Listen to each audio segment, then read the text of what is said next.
Nasa Hawaii po ako before. Meron po akong pinagkatiwalaan na kaibigan noon.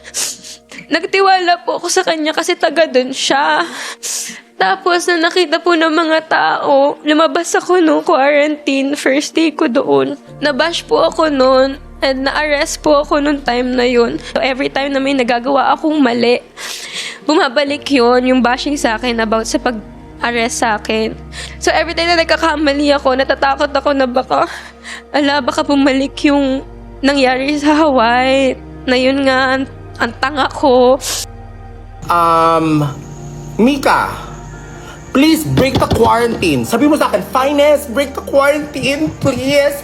Para makapag-hangout tayo. You won't break the quarantine just because I said it.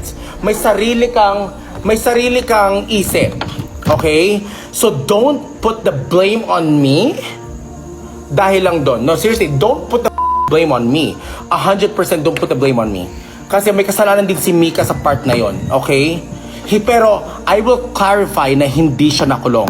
Yung mga chismis na yon, actually never, ever nakulong si Mika. No, that's a wrong rumor. Hindi totoo yon. Hindi siya nakulong. Hindi nakulong si Mika.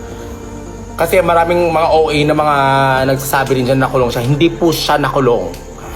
Pero as a bad friend, masama ako. And I will take that responsibility na ako ang nag-bad influence kay Mika. At dahil trusted ako ni Mika, sinundan niya yung sinabi ko.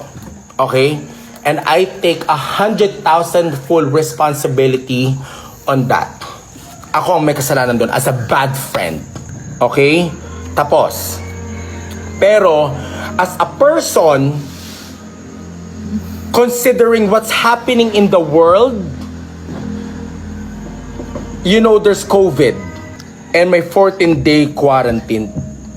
Kahit president or kung sino pa yan ang magsasabi sa'yo na break the quarantine, you have your own mind to say, I'm sorry, I cannot break the quarantine.